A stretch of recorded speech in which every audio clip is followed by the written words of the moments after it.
안녕하세요. 안녕하세요. 요즘 파주의 임현주. 이상원입니다. 네, 잘 지내셨나요? 네, 열심히 살고 있습니다.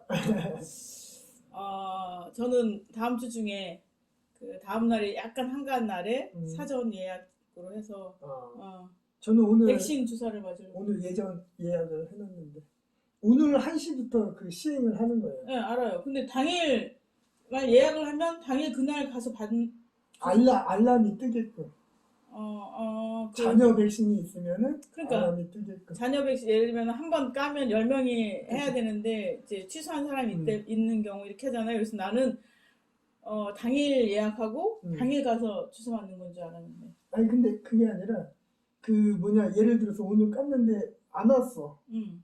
또는 뭐 남아. 네네. 그러면 알람이 떠서 거기 가서 맞는 거죠. 예, 예, 예, 예. 그래서 근처에 뭐 음, 남는 음, 게 음, 있으면 음, 알람이 뜨게끔. 아까 카카오톡으로 하려고 해봤더니 음.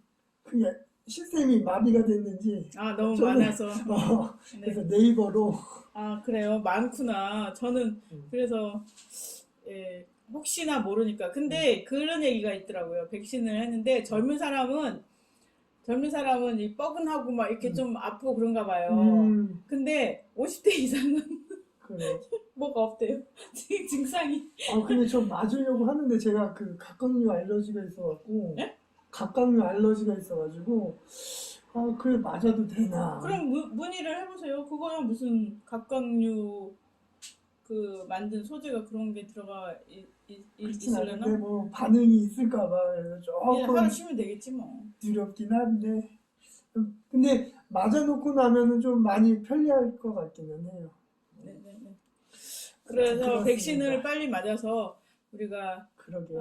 7월부터는 마스크 없는 세상에, 어? 그다음에는 나 11월부터는 마스크 하고 있었네. 집단 면역이 돼서 11월에는 저희 신문사 7주년 행사를 음, 어, 거국적으로. 주점, 그러니까. 네, 일일 주점으로 하면 소원이죠. 좋겠다라는 생각을 하고 있습니다. 네, 꼭 됐으면 좋겠습니다. 네네네.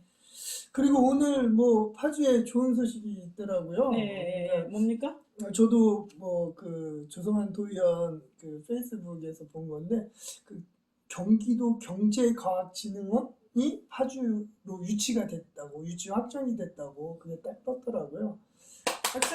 음, 경기도에서 많은 이제 공사들이 있었는데 이제 이 공사를 거의 수원 인근에 다 있었잖아요. 그거를 경기도 전체 음, 권역으로 나눠서 분산하겠다고 해서 이제 3차 이전 계획을 발표하는 건데 파주는 경제과학진흥원이 오게 되어 있습니다. 여기는 그 중소기업 지원하고 뭐 개발하고 뭐 이런 투자라든지 이렇게 해서 경제 활동에 대해서 지원하는 진흥원이기 때문에 그리고 또 규모가 크잖아요. 그렇죠. 네. 그래서 너무 기쁜 일이고, 음, 그다음에는 수원에서 파주까지 이제 이전하려면 이제 앞으로 시작이죠. 어디에 그렇죠. 올 건지, 음, 어떻게 뭐 건물을 지을 건지, 몇 년 차에 걸쳐서 이전할 건지 음, 등등에 대한 논의를 앞으로 경기도와 파주시가 하게 되지 않을까 이런 생각이 듭니다. 그러게. 아무튼 좋은 소식으로 시작을 하게 됐네요. 네네. 그리고 오늘 오전에 그 3호선 뭐 설명회가 있었었나요? 네네네. 그거 잠깐 한번 말씀을 좀 일단은 들어볼까요? 이거를 보여드릴게요. 이게 지금 뭐냐면 네. 이제 파주 관내에 아파트 뭐 승강기랑 뭐 이런 데도 이게 붙여 있나 봐요. 음, 그래서 지금 여기 보시면은 네네. 이게 여기 하나 이렇게 있잖아. 이렇게 네네네. 지그재그처럼 이렇게 돼 음, 있는데 여기 대화역에서 음, 금능역까지 네. 그 가운데 이렇게 이제 역전이 생긴다는 건데, 네네. 이런 구체적인 그림이 돌면서 이제 음, 얘기되고 있기 때문에 음, 파주시에서는 이게 가짜 음, 뉴스다라는 요지에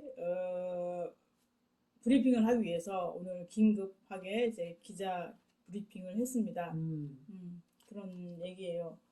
그러니까 지금 5월 10일부터 이제 지하철 파주 3호선 연장 일산선이 지그재그로 되고 있는데, 네네. 이게 어떤 정치인의 입김이 들어간 거 아니냐, 그리고 특정 세력들이 이익을 얻고 있다. 음. 그 다음에는 그 안에 용도 변경을 한다든가 아니면 복합 문화센터를 짓는다든가 이런 식으로 이제 특정 세력에게 이익이 몰려지고 있다라는 것에 대해서 파주시는 아무런 근거가 없다라는 요지의 내용을 브리핑하였습니다. 근데 이거는 어떻게 알게 된 거고? 그냥 뭐 그러니까 지금 어떻게 되면 지금 철도 뭐죠? 4차 국가철도망 구축 계획 이전에 3차가 있었잖아요. 네. 3차에서 대화에서 운정으로 연결하는 일산선 연장에 대해서 3차 철도 구축 계획안에 반영됐었는데 그거에 대해서 국토부가 용역을 줘서 봤더니 경제성이 없다라고 해서 이제 시행이 안 된 거잖아요. 그래서 올해 이제 4차 국가철도망 구축 계획을 하는데 여기에서 이제 우리 3호선 연장 일산선만 다행이라고 하나 민자 그린 뉴딜 인가요 이게? 그러니까 민자 뉴딜로 해서 3호선 연장이 이제 그러니까 말하자면은 국가 철도 계획에 반영이 됐다. 반영이 됐죠. 예. 반영이 됐는데 사실은 일산선이 그러니까 대화에서 운정으로 연결되는 일산선 연장이라는 게 사실은 운정 신도시 만들 때부터 이제 계획이 됐던 건데 그렇죠. 지금 20년 동안 안 되고 있는 거였단 말이에요. 20년 동안 안 되고 있다가 지금 이제 3차에도 안 되니까 4차에 넣는데 이거를 이제 하기 위해서 민자로 유치를 하는 거죠. 민자 유치를 하는데 지금 한 단계는 뭐냐면 그때 작년에 그러니까 3차 때는 경제성 없다고 X했잖아요. 근데 지금은 민자로 했을 때 민자 적격성이 있느냐, 민자로 유치해서도 괜찮겠느냐를 이제 KDI에서 용역을 지금 하고 있다고 합니다. 그래서 9월달 올 연말에 발표한다고 그러는데 좀 땡겨지지 않겠느냐라고 오늘 철도국장 얘기를 했고요. 그래서 그 결과에 따라서 만일 이제 민자 적격성이 오케이가 된다면 대화에서 금융까지 연결되는 철도를 놓게 되는 거예요. 그런데 지금 이 철도를 놓게 되는 게 거의 가능성이 높아지니까 이런 그림들이 돌아다니는데 사실은 아무런 계획이 없는 거예요. 일단 민자 적격성 심사 용역만 하고 있는 중이고 그 다음에는 심사 되잖아요. 그래서 민자로 철도를 놔야겠다라고 판단이 들면 그때 국토부가 제3자 공고를 해요. 지금 현대건설이랑 파주시가 MOU를 맺긴 했지만 그러니까 우선협상 대상자라고 해서 맺었잖아요. 그래서 가산점은 있지만 이 사람이랑 미리 MOU 맺었다고 무조건 그 사람한테 사업을 주면 안 되니까 제3자 공고를 해요. 그러면 현대건설과 다른 어떤 데서 이제 그 입찰을 할 거 아니에요. 그래서 그 중에 어떤 업체가 되는 거예요. 이 절차 자체가. 그렇기 때문에 지금 파주시와 현대랑 뭐 철도 노선에 대해서 뭐에 대해서 아무런 얘기를 할 수 있는 근거가 없는 거거든요. 그런데 될 것 같으니까 막 그림이 막 돌아다니는 거예요. 이렇게. 정리를 하자면 예. 우선은 그 3호선 연장에 대한 거는 반영이 됐는데 그 노선이 지금 어떻게 될지 모르는데 예. 여러 가지 노선이 돌아다니고 그거에 대해서 뭐 정치인들이 뭐 이게 자기 이권 추구하려고 뭐 노선을 막 변경한다 이런 소문들이 난다라는 거죠. 그거에 대해서 오늘 파주시에서 그거에 대해서 그거는 가짜 뉴스다라고 얘기를 했고 그래서 그거에 대해서 아니 그러면은 이런 얘기가 나온지 뭐 뭐죠? 청와대 청원 이전부터 따지고 보면 한 달 넘게 됐는데 뭐 그동안 이제 아무런 대응도 안 했냐 그랬더니 시민들의 여러 소리를 들어야 되기 때문에 제가 질문했는데 그렇게 말하더라고요. 여러 소리를 들어야 하기 때문에 그동안 미온적으로 있었는데 이렇게 도면까지 아파트 단지에서 돌아다니는 걸 보면서 이렇게 더 이상 안 되겠다. 그래서 가짜 뉴스로 고발할 것을 검토 중이다. 라는 얘기를 했습니다. 지난주에 파주시청 갔더니 그 일산에 덕이동 주민들이 와갖고 막 시위하더라고요. 그러니까 이 3차 그 3호선 노선에 대한 뭐 때문에 그런 것 같거든요. 네, 그러니까 덕이동 쪽으로 이렇게 가야 되는데 아무튼 지금 가장 좀 이 노선이 좀 쟁점 상황이 되고 네, 네, 네. 있네요. 그래서 오늘 내용 중에 음, 그 예를 들면 대형 복합 공연장 건립 계획이 새로 나오는 역사 인근에 된다라는 것도 전혀 계획이 없고, 그 다음에는 공연장역이라는 역을 같이 뭐 이렇게 떠들고 있나 봐요. 그런 역 건설을 추진할 사례도 없다. 그 다음에는 이 목동동 산 53-21번지가 용도 변경을 했다라고 하는데, 그러니까 그게 누구의 힘에 의해서 용도 변경을 했다고 하는데, 그건 아니다. 이거는 경기도가 부동산 투기를 차단하기 위해서 경기도 전체에 대해서 토지거래 허가구역 지정 기간을 1년 연장했어요. 22년 4월 30일까지. 그거에 해당되는 거고, 그 다음에는 그거는 외국인이 토지나 주택에 대해서 거래를 하는 것에 대해서 허가를 하는 것이고, 일반인에게는 제한을 주는 건 아니었다. 그래서 지금이라도 누구든지 여기에 산 53-21번지에 대해서 이렇게 보면은 용도가 변경되지 않았음을 등기부로 확인할 수 있다. 이런 얘기를 했습니다.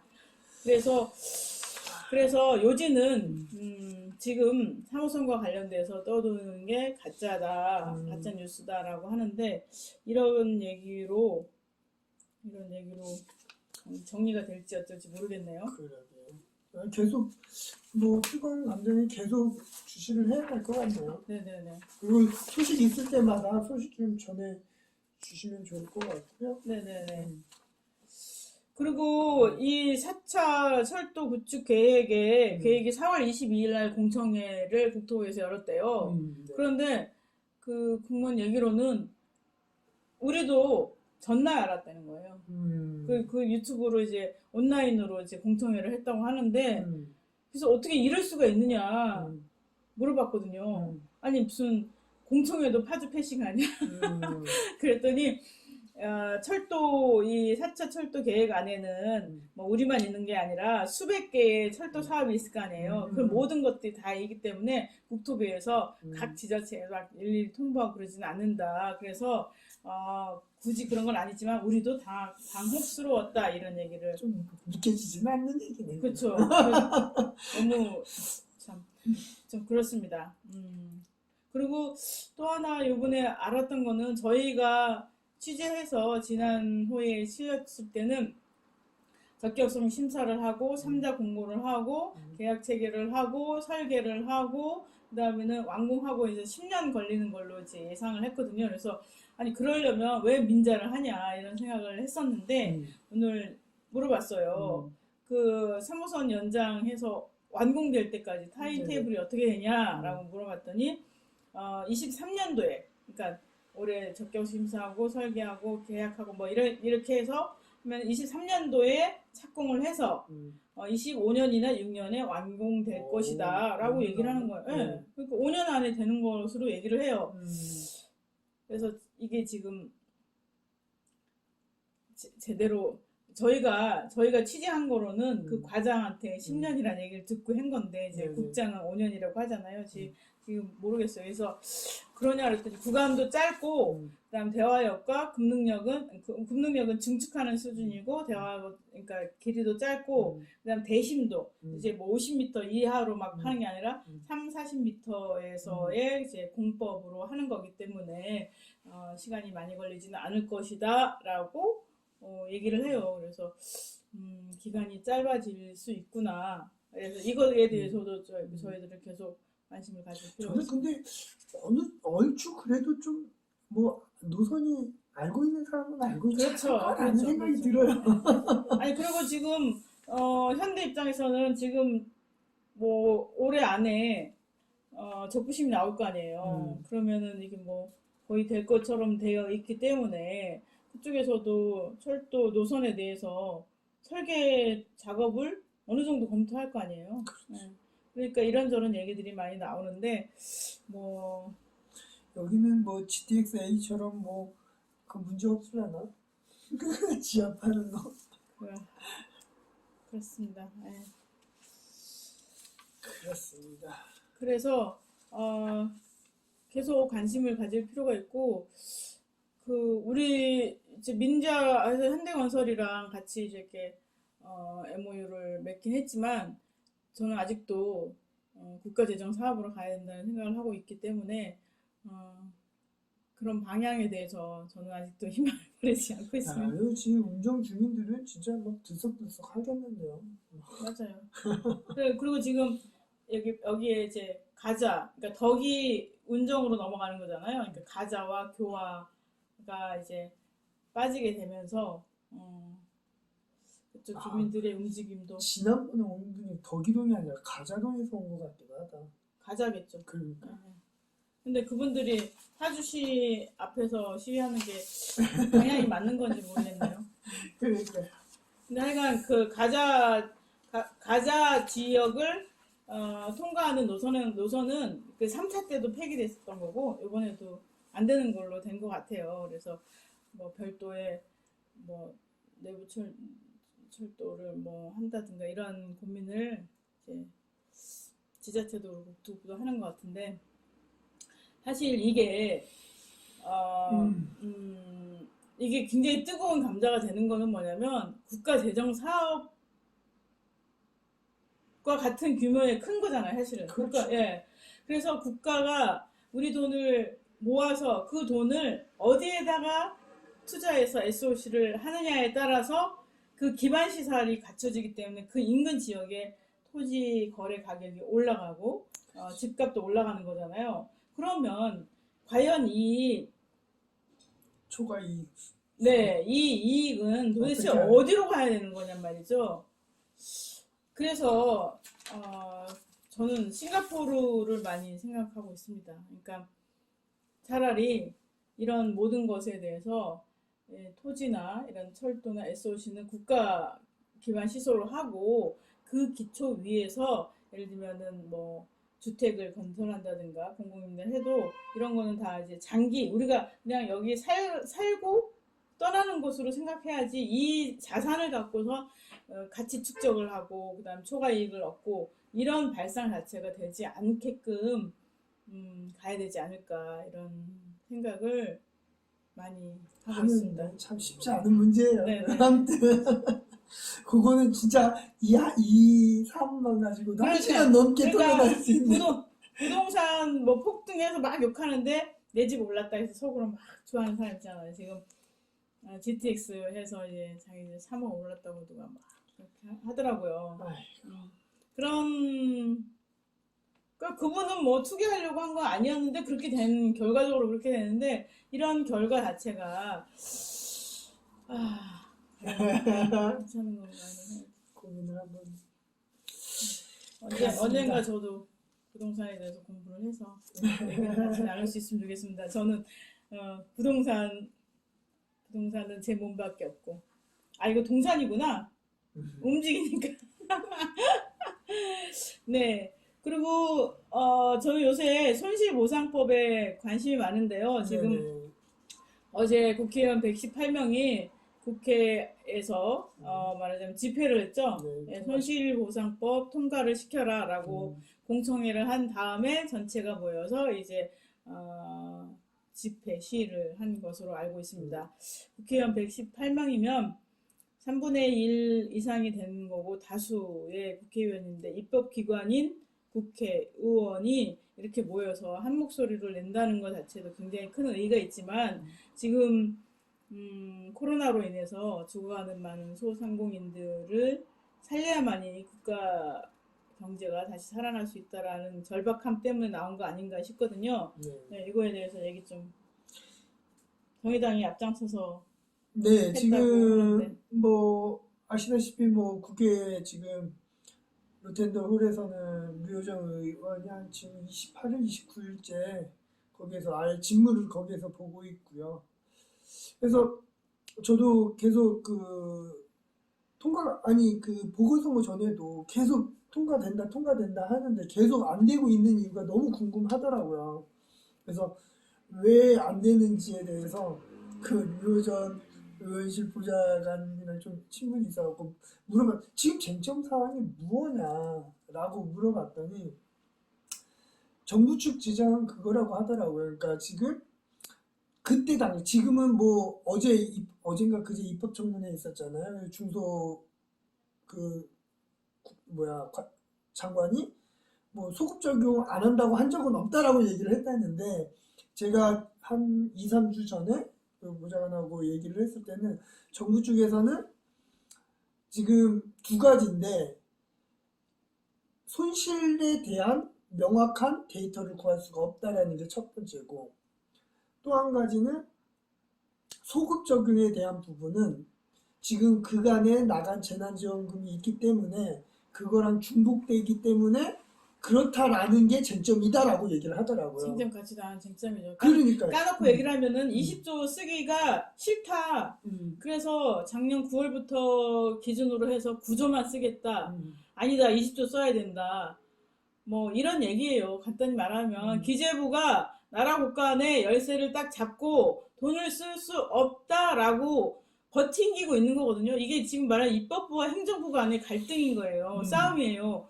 그러면 아니 우리가 세금을 걷어서 국가 재정으로 우리가 충당해주고 있는데, 우리가 필요할 때 국가가 빚을 내서라도 국민을 위해서 써야 되는 거 아닙니까? 근데 지금 근거로 얘기하는 근거를 하실 수 없다. 그 다음에는 중복 뭐 어쩌고저쩌고 그런 얘기가 있어요. 그럼 뭐 9월부터 소급하는데 그 이후에 뭐 개업한 데는 어떻게 하냐 뭐 별 이상한 얘기를 하는데, 돈 주고 나서 나중에 계산해도 돼요. 중복되는 나중에 다시 돌려받아도 되고, 계산 착오가 있으면 다시 해도 되고. 공무원들 안 그래요?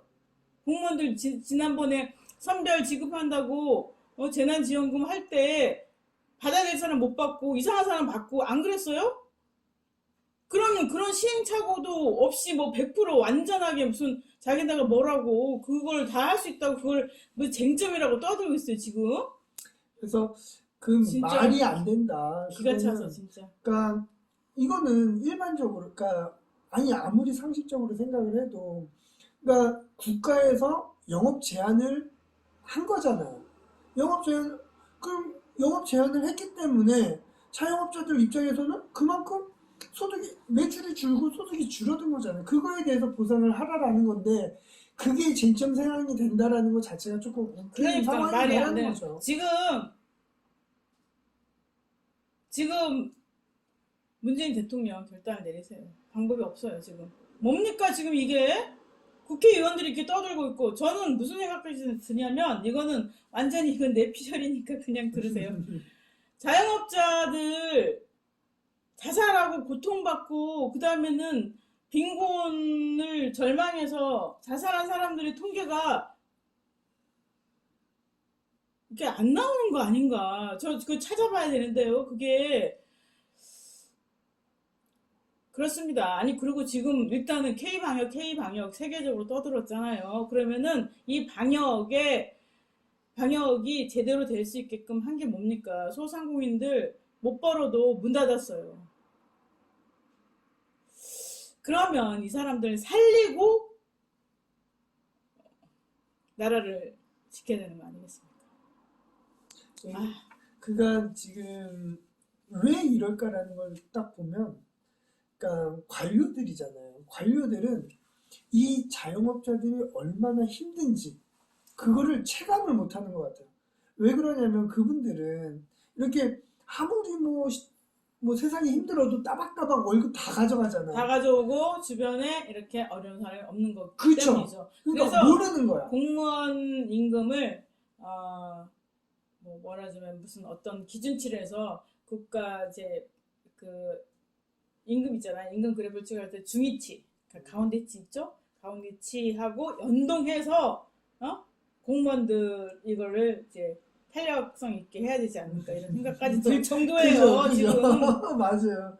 아니 본인이 아무런 고통을 못 느끼니까 지금 이러고 있는데, 그 얘기 있잖아요. 지금 모든 사람들이 빚지고 살고 있어요. 국가 빚이 아니 그 가계 부채가 1,000조가 넘었거든요. 1,000조? 근데 나라 국가는 튼튼해요, 지금. GDP 대비 우리나라가 그러니까 긴급재난지원금으로 쓴 비율이 우리가 뭐죠? 40%인가 몇 개 안 돼요. 딴 나라는 100% 넘었어요. 100%, 200%다 그래요. 아니 그러니까 나라가 빚을 안 지면 국민들이 빚지는 거거든요. 그러니까 그래서 그 국민들이 죽고 나중에 다 문 닫아서 다시 가게를 시작하려고 하면 초기 투자 비용도 많아서 가게를 할 데도 없어요. 할 여력도 안 되고. 그렇다고 그 사람들이 어디 취직할 데가 있어요? 없잖아요. 그럼 어쩌라는 거예요, 지금? 아, 진짜 깝깝싫어 죽겠어요, 진짜. 우라통이 터져. 그러니까 가장 중요한 건 안 해봐서 모르는, 그게 얼만큼 힘든지를 모르는 것 같아요. 정부 쪽에서는 그런 거고. 근데 저는 뭐 저도 자영업을 많이 해봤잖아요. 그러니까 지금 당장 이게 지원하는 것도 되게 중요한데 꾸준히 매출이 올라올 수 있게 했으면 좋겠거든요. 근데 그게 저는 지금은 꾸준 문제가 아니라 사느냐 아느냐 이거예요. 그러니까 지금 저희가 몇 번 재난 소득 모든 국민에게 줬잖아요. 파주시도 지난 이번 달인가요? 5월 달에 모든 10만 원씩. 저는 이게 방법일 것 같다라는 생각이. 그러니까 근데 쓸 수 있는 기간을 아예 더 짧게 해버려가지고 많이 주고 짧은 기간 동안 다 쓰게. 그러면 나는 그게 아니 어쨌든 간에 돈을 풀어야 되는 거예요. 아니 그렇죠. 근데 그러니까 안 풀잖아 지금. 그러니까 아니 그리고 그 다음에는 통신 있잖아요. 통신 사용량, 데이터 이런 쪽. 그 다음에는 그 코로나로 인해서 오히려 더 수익이 많아진 데가 있어요. 그런 데도 많잖아요. 아 진짜 말하기 싫다 정말. 근데 진짜 옛날에 작년에 그 뭐죠? 통신비 2만 원씩 준다 어쩐다 기가 차갖고 진짜 배부른 사람한테 떡 하나 더 주고 예? 근데 하여간 그렇습니다. 지금 그래요. 말이 어쨌든 안 나. 아유. 지금 어쨌든 그 국회에서 손해보상법 처리를 위해서 제가 봤을 땐 조만간 처리가 될 것 같아요. 지금 뭐 민심도 이렇고 네네. 그리고 더 이상 지체할 수가 없거든요. 없죠, 네. 지금 다들 극한 상황에 몰려있기 때문에 안 그러면 진짜 이거 정권이 문제가 아니라 이 세상 뒤집어질 수도 있어요. 제가 봤을 때. 아니 그러니까 재건 자체가 불가능하게 되는 거예요. 모든 국민들이 다 길거리에 앉게 되고 그래서 이렇게 시민 여러분들이 이 손실보상법 통과에 대해서 관심을 많이 가져줬으면 좋겠습니다. 예전에 이제 소상공인 연합회인가 그쪽에 이제 그 직능 비례대표로 됐던 분이 임대료 멈춤법이라는 거를 제안해서 했는데 이런 것도 다수의 국회의원들이 동의가 돼야지 움직여지는데 그런 게 안 됐기 때문에 그것도 묻혀버렸던 거잖아요. 근데 지금 이 손실보상법은 소상공인들이 자영업자 이런 사람들이 목숨을 걸고 있습니다. 그래서 그분들이 최대한 양보해서 작년 9월부터 2월부터 이제 코로나 영향이 있었겠지만 9월까지만 소급이라도 해서 그리고 한 업체당 최소 3천만 원까지 그 이상 더 막 망했어도 안 하겠다라고 스스로 자구책 그러니까 그들 스스로 만들어낸 그 하한선도 그들 스스로 만들고 있단 말이에요. 이런 거를 봐서 제발 살려주시기 바랍니다. 네네. 어쨌든 뭐 저도 통과가 될 수 있도록 뭐 저도 지역에서 뭐 저희 지금 그 막 활동을 하고 있거든요. 전단지도 배포하고 그런 것들. 그래서 어쨌든 사람들이 많이 요구를 해야 될 것 같아요. 네. 한 목소리로 손실보상법 통과를 요청하고 그 다음에는 산업재로 매일 한 명씩 두 명씩 돌아가시고 있는데 이런 일이 없도록 하는 이 두 가지 법안은 우리 모두가 해결될 때까지 관심을 가졌으면 좋겠습니다. 네. 그래요. 그리고 우리 뭐 하나 미얀마는 어떻게 간단히 어떻게 네네네. 미얀마의 민주화를 연대하는 파주 시민 모임이라고 해서 샬롬의 집 성공회 이제 이종민 신부님이 주도가 돼서 이제 모임을 만들었고 이 네. 모임에서는 지금 민주화 투쟁과 그다음에는 군부의 포갑 때문에 이제 많이 어른들이 살상당하고 그랬잖아요. 네. 그래서 고아도 많고 그다음에는 부모를 잃은 아이들도 많고 그래서 그 고아원에 우리 파주 모임에서 월 40만 원을 모아주면 30명의 아이들이 한 달치 이게 그 먹거리 이게 그러니까 보존이 가능하대요. 그래서 한 사람당 12,000원씩 모아주시기를 바라는 이제 활동을 하고 있습니다. 그리고 매주 목요일 7시에 금동역 앞에서 특혜 시위를 하고 있으니까 가서 응원해 주시고 또 이 미얀마를 생각하는 파주 모임에 후원을 해주시면 정말 감사하겠습니다. 여러분 손실보상법과 산업재해에 대한 관심을 다시 한번 부탁드리겠습니다. 네. 저희 그 이선호 노동자 지금 그 분향소가 평택역에서도 지금 있거든요. 그래서 근데 평택역이라서 좀 멀긴 하지만 혹시 시간이 되시면 거기 가서 주문을 하는 것도 괜찮을 것 같고 저희가 다음 6월 10일 그 돌아가면서 분향소를 지키고 있거든요. 네, 금요일마다 문화제를 하고 있다고 하더라고요. 그래서 저는 6월 11일 정도에 가서 같이 좀 활동을 하려고 하거든요. 네. 알겠습니다. 우리 날씨도 이제 조금씩 더워지려고 하고 네, 더불어 우리 모두 행복한 세상이 되는데 조금씩 관심을 갖고 힘을 보태면 좋겠습니다. 네. 그러면 우리 아이들이 조금 더 행복하게 살 수 있지 않을까요? 네. 조금씩 노력합시다. 네. 감사합니다. 감사합니다.